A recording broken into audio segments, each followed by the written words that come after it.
Assalamualaikum warahmatullahi wabarakatuh. Gimana kabarnya semuanya? Semoga semuanya dalam keadaan sehat.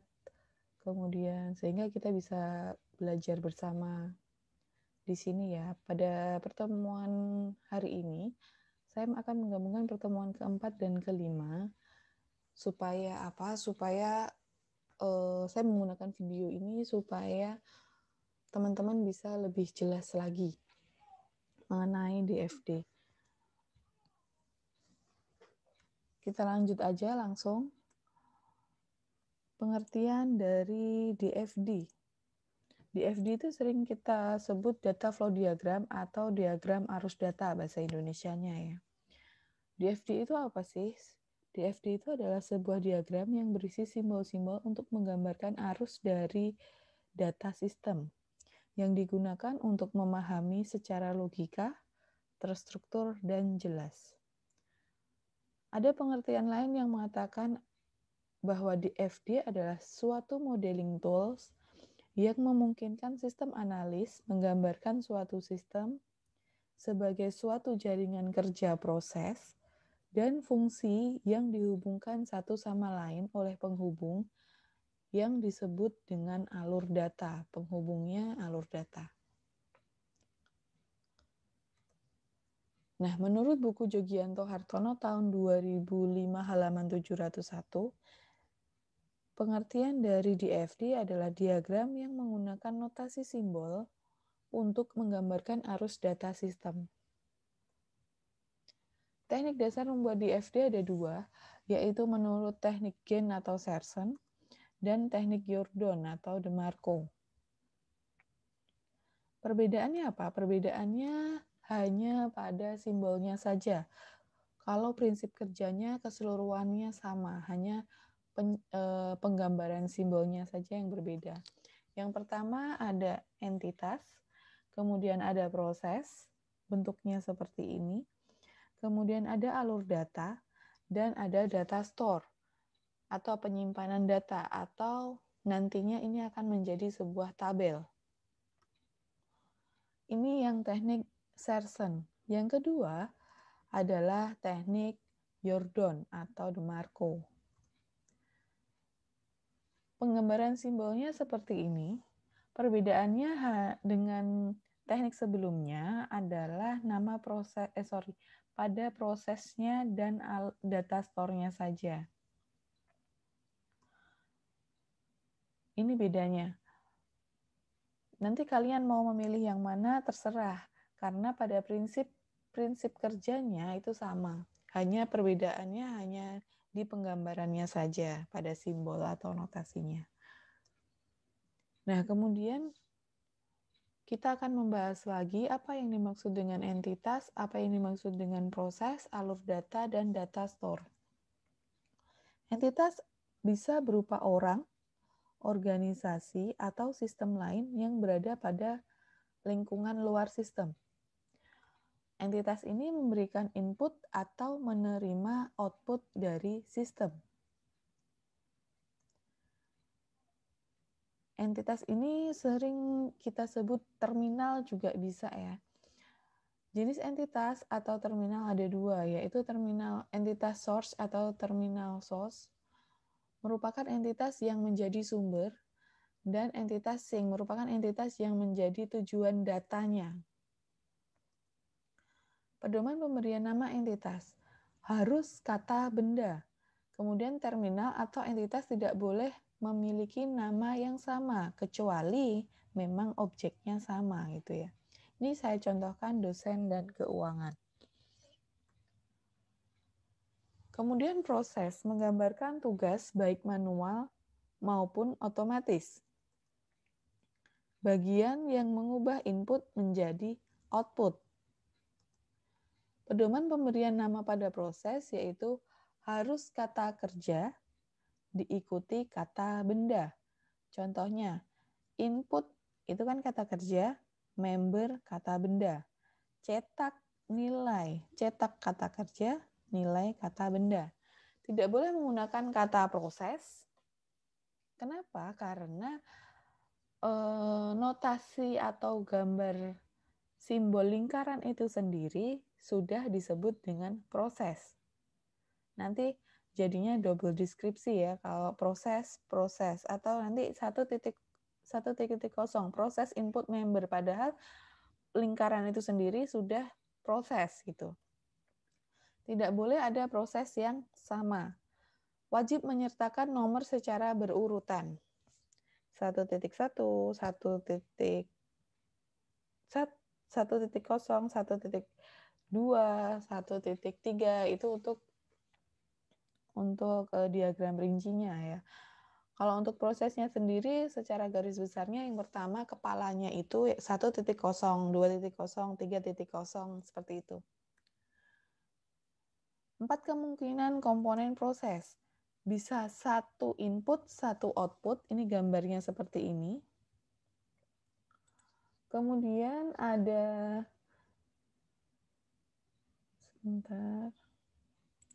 1 input, 1 output, gambarnya seperti ini. Kemudian ada 1 input, banyak output, akan digambarkan seperti ini. Kemudian banyak output, 1 input. Dan yang terakhir adalah banyak output, banyak input. Seperti itu. Oke, kita lanjutkan alur data atau data flow, yaitu mengalir di antara proses, mengalir ke tempat penyimpanan, atau mengalir ke entitas. Kemudian, yang kedua digunakan untuk menerangkan perpindahan data atau informasi dari satu bagian ke bagian yang lain ya.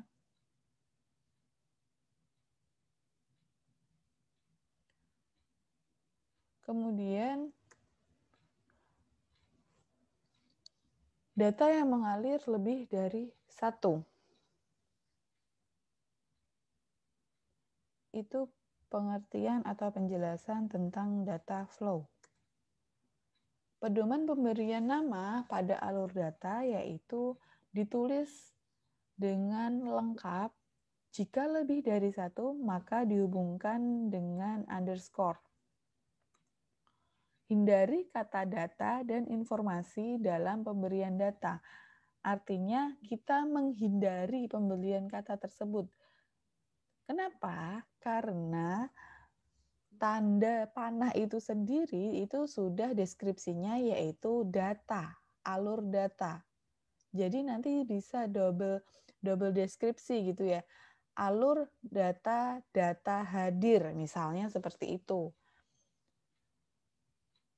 Kemudian sehingga kita harus menghindari itu, menghindari kata data. Tetapi ada beberapa buku yang menyatakan boleh menggunakan data, tetapi sebaiknya menghindari. Jadi bukannya tidak boleh, tetapi kita menghindari karena nanti double deskripsi gitu ya. Orang udah panah itu kan sudah alur data nih, tetapi nanti di situ kita ganti, kita kasih data lagi, artinya alur data, data hadir misalnya kayak gitu. Jadi lebih baik kalau misalnya ini kita bacanya alur data, daftar hadir. Nah, itu lebih baik gitu ya. Kemudian data store atau database merupakan gudang informasi. Bila data store hanya diperbarui selama atau sesudah proses tertentu, maka untuk menunjukkan alur data ke gudang dibuat gambar anak panah yang mengarah ke data store tersebut. Panahnya ke tabel tersebut gitu ya. Bila data dari gudang dipakai untuk proses, maka kita gunakan satu anak panah yang mempunyai 2 arah. Jadi bolak-balik, anak panah yang bolak-balik gitu ya. Pedoman pemberian nama data store yaitu ditulis dengan lengkap. Jika lebih dari satu, maka dihubungkan dengan menggunakan underscore. Kemudian nama database harus mencerminkan data yang disimpan. Misalnya di sini ada saya contohkan dosen informatika, berarti di sini tabel yang menyimpan nama-nama dosen khusus informatika. Tetapi misalnya di situ hanya tertulis tabel dosen. Artinya di situ merupakan tabel untuk menyimpan nama-nama dosen saja. Mau dosen informatika, arsitek, teknik industri, dan lain sebagainya jadi satu. Kemudian di sini ada nilai. Itu tabel untuk menyimpan nilai ya. Jangan sampai tabel itu tabelnya berisi nilai tetapi isinya nanti data mahasiswa. Itu jangan sampai, karena apa? Nanti kita susah ngodingnya gitu ya. Susah ngodingnya, bingung ini tadi yang data nilai yang mana nih, karena tidak sesuai dengan isinya. Penyusunan DFD atau DRD. Penomoran DFD. Diagram konteks diberi nomor 0. Kemudian proses-proses pada DFD paling atas diberi nomor mulai dari 1 dan seterusnya sampai semua proses bernomor. Yang ketiga, pada saat setiap proses dipecah menjadi DAD dengan tingkat yang lebih rendah, maka proses pada DAD tersebut diberi nomor sesuai dengan nomor proses tadi. Setiap proses diberi nomor yang merupakan kombinasi dari nomor diagram, diikuti dengan nomor urut dalam tingkat yang bersangkutan. Maksudnya masih dalam level yang sama. Contohnya ini, diagram konteks. Di sini kita kasih 0 ya. Di sini kita akan membuat sistem apa misalnya? Taruh di tengah. Kemudian ini terminal atau entitas 1, entitas 2, entitas 3. Seperti itu. Kemudian di sini diagram nolnya tadi kita bikin ini ya. Ada 1, 2, 3. Nah, kemudian nomor diagram anak untuk level selanjutnya, misalnya kita akan membuat detail dari diagram proses ketiga ya. Kita tulis 3.1, 3.2, 3.3 misalnya. Kalau misalnya kita akan mendetail tentang 1, berarti 1.1, 1.2 gitu ya. 1.2 dan sebagainya. Kemudian lanjut, peraturan penting dalam DFD. Yang pertama, antar entitas tidak diperbolehkan terjadi hubungan atau relasi. Nah, ini nggak boleh ya. Vendor ke customer secara langsung tidak diperbolehkan. Kita ganti, kita harus menggunakan proses di sana. Karena apa? Karena dari vendor ke customer itu tidak ada hubungan apa-apa gitu. Kecuali dihubungkan oleh proses di dalamnya. Iya kan, kan nggak ada hubungannya, vendor mau customer mau ngapain gitu kan. Jadi kita hubungkan dengan proses pemesanan data. Seperti ini ya. Kemudian, tidak boleh ada aliran data dari entitas ke data store. Dari entitas ke data store, tidak boleh. Karena apa? Karena kalau data itu harus data diolah melalui proses, baru disimpan kan gitu. Kalau dari vendor langsung ke barang, dia akan menyimpan data apa kan nggak jelas. Sehingga dari customer, proses pemesanan barang dulu, kemudian baru vendor, baru setelah itu disimpan ke dalam tabel atau dalam data store. Kemudian untuk alasan kerapian, entitas atau data store diperbolehkan digambar beberapa kali. Penamaan yang sama menunjukkan entitas dan data store yang sama. Artinya misalnya ternyata sistemnya terlalu banyak gitu ya, terlalu kompleks.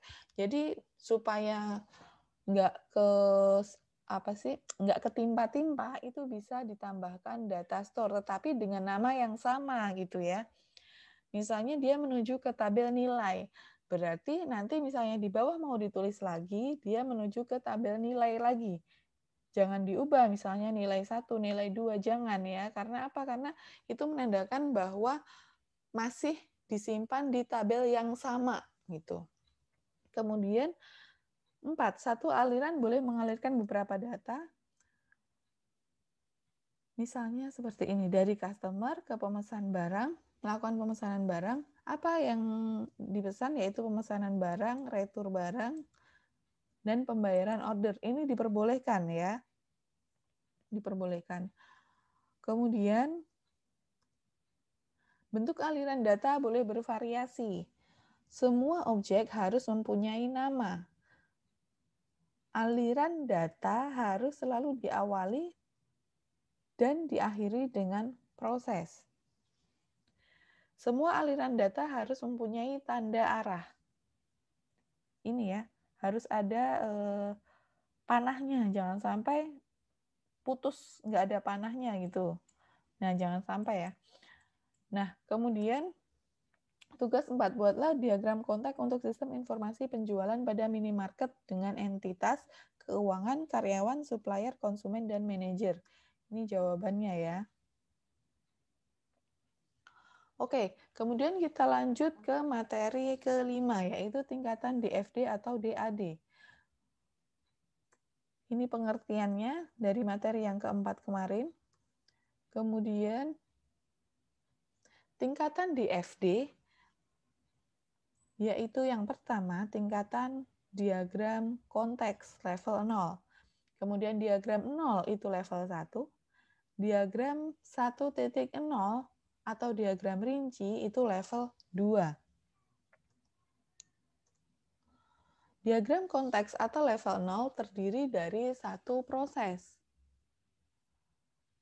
yang menggambarkan sistem secara keseluruhan. Satu lingkup sistem, keseluruhan, semuanya secara garis besar.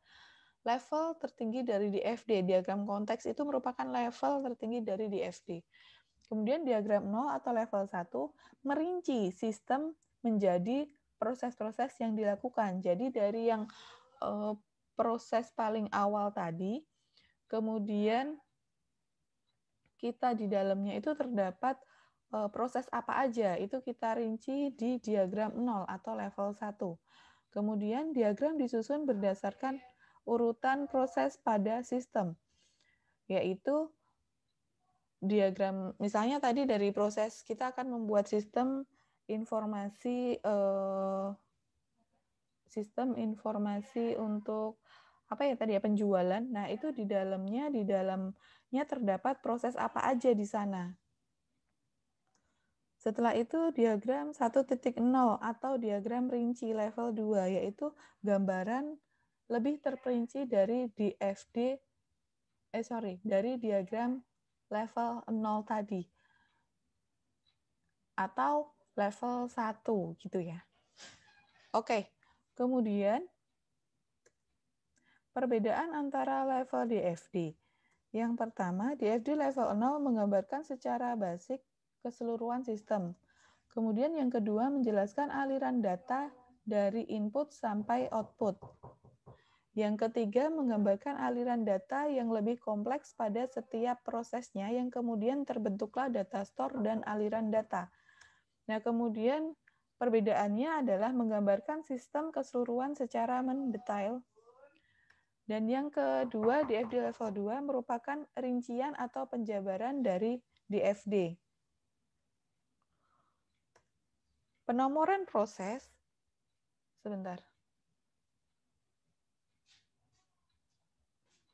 Penomoran proses level 0, diagram, di sini saya bikinkan tabel, level 0, diagram name, number of process.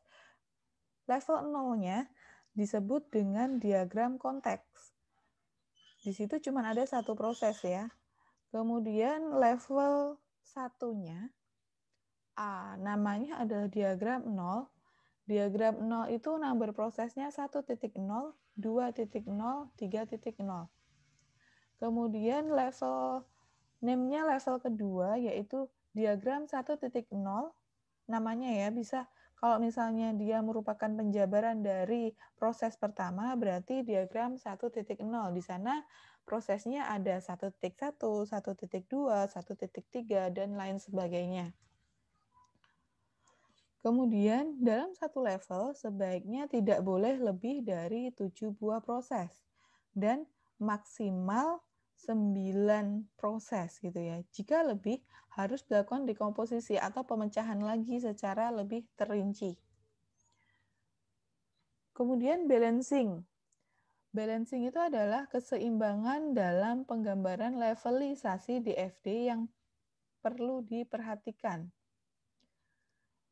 Balancing DFD ini maksudnya keseimbangan antara alur data yang masuk atau keluar dari suatu level harus sama dengan alur data yang masuk atau keluar pada level berikutnya. Itu yang disebut dengan balancing. Nanti akan saya contohkan. Nah, ini adalah contoh balancing dari sistem food ordering system gitu ya. Contoh DFD balancing dapat dilihat pada gambar berikut ini. Di sini ada customer, ada 3 entitas yaitu customer, kemudian ada restoran, dan ada kitchen. Kemudian customer memberikan customer order kepada food ordering system.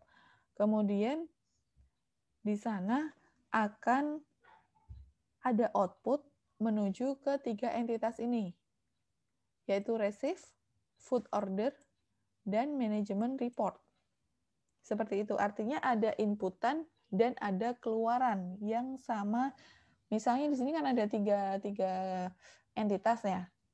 Ya, itu inputan dan outputnya sama, menuju ke sana semua gitu, menuju atau dari ke sana semua. Oke, pada gambar di atas dapat dilihat ada satu input ke dalam sistem, yaitu customer order, dan 3 output yang keluar dari sistem, yaitu receive, food order, dan management report. Nah, gambar ini lebih kompleks lagi ya, diagram 1.0. Gambar di samping sudah dikatakan seimbang karena mempunyai input dan output yang sama dan tidak memasukkan input ataupun output baru. Artinya, tadi kita ada 3 entitas ya, customer, ada kitchen, dan ada restoran manager, ya kan?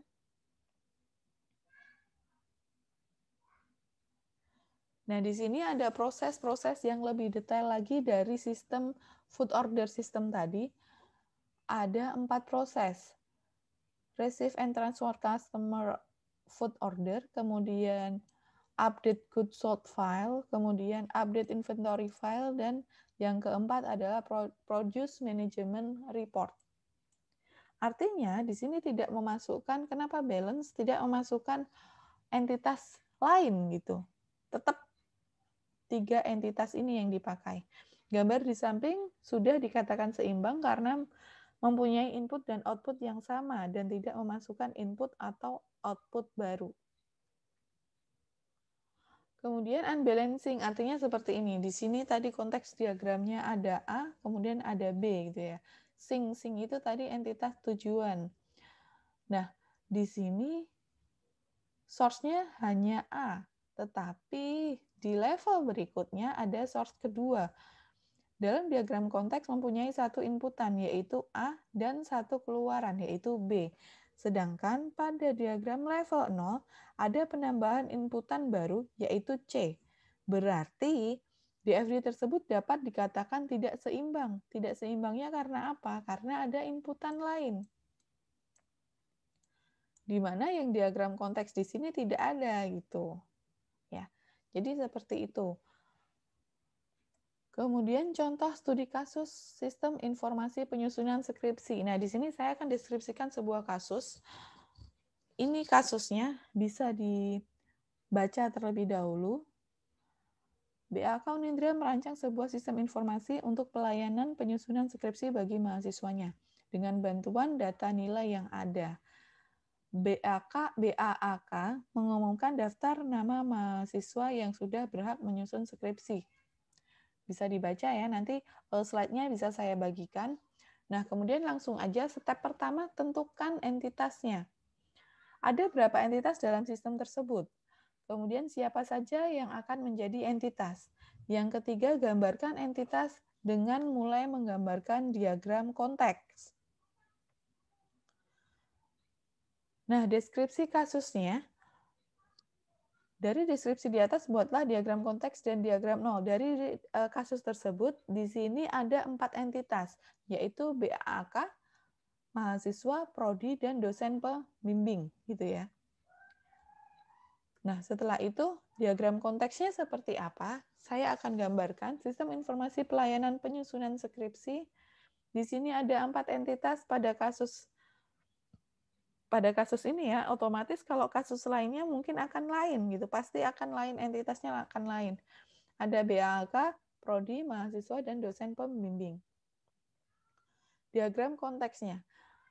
Nah, di sini mulai kita baca deskripsinya. BAK Unindra merancang sebuah sistem informasi untuk pelayanan penyusunan skripsi bagi mahasiswanya. Dengan bantuan data nilai yang ada, BAK mengumumkan daftar nama mahasiswa yang sudah berhak menyusun skripsi. Dari data nilai dari BAK tadi digunakan untuk melihat nama-nama mahasiswa yang sudah berhak menyusun skripsi. Jadi dia taunya siapa aja yang sudah diperbolehkan skripsi itu berdasarkan bantuan data nilai, gitu ya. Kemudian output yang ditampilkan sistem ke mahasiswa berupa daftar nama mahasiswanya. Seperti itu. Kemudian yang kedua, mahasiswa tersebut kemudian membuat, setelah tahu daftar namanya siapa aja gitu kan, kemudian mahasiswa tersebut membuat proposal skripsi ke BAAK. Ini yang saya kasih panah hijau, berarti itu deskripsinya di atas ya. Mahasiswa memberikan proposal ke BAAK. Kemudian setiap proposal yang masuk dikirimkan ke tim prodi dan akan dibalas dengan surat persetujuan diperbolehkan atau enggak gitu kan, atau direvisi gitu. Berkas proposal dimasukkan juga ke prodi, kemudian prodi memberi surat persetujuan. Dan surat persetujuan tadi dikirimkan ke mahasiswa. Output balasan yang ditampilkan sistem ke mahasiswa berupa surat persetujuan. Nah, kemudian setelah itu BAK menentukan dosen pembimbing dan menyerahkan proposal tersebut kepada dosen yang bersangkutan. Daftar dari BAK, dia memberikan daftar dosen pembimbingnya, mahasiswa tersebut dapat dosen pembimbing siapa, dan dosen tersebut diberikan proposal skripsi dari mahasiswa tersebut yang bersangkutan. Seiring dengan jalannya bimbingan skripsi, semua dosen pembimbing setiap bulan harus memberikan laporan kemajuan skripsi dari mahasiswa yang dibimbingnya. Dan laporan tersebut akan diteruskan kepada prodi. Ini ya, yang panahnya merah, laporan kemajuan. Nah, kemudian pada akhir penyusunan skripsi, dosen pembimbing membuat pernyataan kepada BAK bahwa mahasiswanya telah siap sidang. Artinya dari laporan kemajuan kan kelihatan tuh mahasiswa itu sudah selesai atau belum. Nah, ketika sudah selesai semua, sudah siap sidang, dosen pembimbing memberikan pernyataan siap sidang yang dikirimkan ke BAK. Mahasiswa tersebut menyerahkan, setelah itu sudah diterima di BAK ya, kemudian mahasiswa tersebut menyerahkan draft skripsi ke BAK. Oke. Kemudian oleh BAK, draft skripsi tersebut diteruskan kepada tim prodi. Oke, diteruskan kepada tim prodi ya. Setelah itu, selesai ujian skripsi, prodi mengirimkan nilai hasil sidang kepada BAK untuk diumumkan ke mahasiswa. Nah, di sini prodi memberikan nilai sidang ke BAK, kemudian BAK mengumumkan nilai hasil sidangnya ke mahasiswa. Ini diagram konteksnya. Oke. Nah, ini diagram konteksnya yang tadi ya, yang ini kalau ini kan per proses ya. Kalau ini saya jadikan satu semuanya. Kemudian ini saya transform ke Microsoft Visio. Gitu ya. Kemudian setelah kita membuat diagram konteks, kita membuat diagram 0. Deskripsi kasusnya yang tadi ya, ini sama. Di sini di dalam sistem penyusunan skripsi ini ada 3 proses utama, yaitu membuat proposal skripsi, kemudian laporan kemajuan skripsi, kemudian menyerahkan draft skripsi, gitu ya. Ini saya jabarkan, ada pengajuan proposal, pelaporan kemajuan, penyerahan skripsi. Oke, kita lihat. BAK mengumumkan daftar nama mahasiswa. Jadi di sini ada tabel atau data store-nya ada 2, yaitu nilai dan dosen. Tabel yang digunakan pada proses 1.0 yaitu tabel nilai dan dosen. Daftar nama mahasiswa. Kemudian setelah itu mahasiswa membuat proposal skripsi ke BAK, kita rinci lagi ya. Membuat proposal ke BAK ya. Kemudian proposal yang masuk dikirimkan ke tim prodi dan akan dibalas dengan surat persetujuan. Oke. Kemudian setelah BAK menentukan dosen pembimbing dan menyerahkan proposal tersebut kepada dosen yang bersangkutan. Oke. Ini untuk proses 1.0. Kemudian seiring dengan berjalannya waktu gitu ya, bimbingan skripsi, semua dosen pembimbing setiap bulan harus memberikan laporan kemajuan skripsi yang akan diteruskan ke prodi ya. Jadi dia lapornya ke prodi. Pada akhir penyusunan skripsi, dosen pembimbing membuat pernyataan bahwa ke BAAK bahwa mahasiswanya telah siap sidang. Oke. Ini untuk proses kedua, pelaporan kemajuan. Proses ketiga, mahasiswa tersebut menyerahkan draft skripsi ke BAK, kemudian oleh BAK draft skripsi tersebut diteruskan kepada tim prodi. Oke, seperti ini. Kemudian setelah selesai ujian skripsi, prodi mengirimkan nilai hasil sidang kepada BAK untuk diumumkan kepada mahasiswa. Yaitu nilai hasil sidang kepada mahasiswa untuk diumumkan kepada mahasiswa nilai hasil sidangnya. Oke. Ini adalah hasil akhir dari diagram 0. Dan ini bisa langsung dibuat menggunakan Visio juga bisa ya. Dan sebaiknya jika kalian nanti KKP atau skripsi, kalian nggak perlu bikin ininya, tapi kalian langsung ke Visionya langsung aja. Kemudian diagram rinci. Diagram rinci berikut merupakan rincian dari proses 1.0 atau pengajuan proposal. Ada 3 proses yang ada di dalamnya, yaitu pengumuman daftar mahasiswa, penyerahan proposal, dan persetujuan proposal. Di sini tabel yang berhubungan adalah tabel yang berkaitan, yaitu nilai dan dosen. Yang pertama, daftar BAK mengeluarkan daftar mahasiswa yang sudah diperbolehkan skripsi gitu ya. Kemudian mahasiswa memberikan proposal kepada BAK. Setelah itu BAK memberikan berkas proposal. Bedanya proposal dengan berkas proposal adalah berkas proposal itu jamak, artinya banyak proposal yang akan dikirimkan gitu ya, nggak cuma satu. Tapi kalau ini mahasiswa mengirimkan proposal saja, artinya itu hanya satu proposal, seperti itu ya. Kemudian ada balasan setelah berkas proposal masuk ke prodi, ada balasan yaitu surat persetujuan. Surat persetujuan untuk mahasiswanya. Nah, setelah itu dari BAK memberi balasan kepada dosen pembimbing, yaitu untuk masing-masing mahasiswa siapa aja. Jadi mahasiswa ini dapat dosen pembimbing siapa beserta proposalnya diberikan kepada dosen pembimbing. Nah, oke. Setelah itu diagram rinci berikut merupakan rincian dari proses 2.0 atau pelaporan kemajuan. Ada ada dua proses di sana ya, yaitu penyerahan laporan dan kemajuan proposal. Ini ada dua proses ya. Maaf saya ini. Ada dua proses. Penyerahan laporan kemajuan dan persetujuan sidang.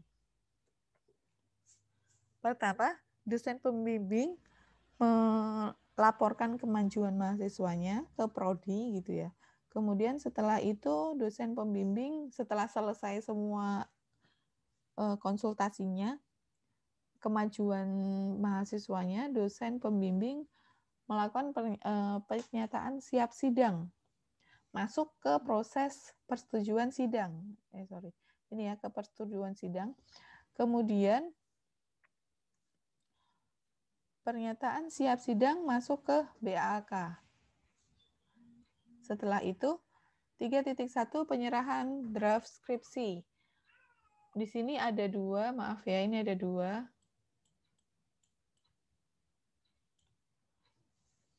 Draft skripsi dikirimkan, penyerahan draft skripsi, kemudian berkas draft skripsi dikirimkan lagi ke prodi. Setelah itu prodi memberikan nilai hasil sidang ke BAK. Setelah itu nilai hasil sidangnya masuk ke mahasiswa. Itu diagram rinci 3.0-nya.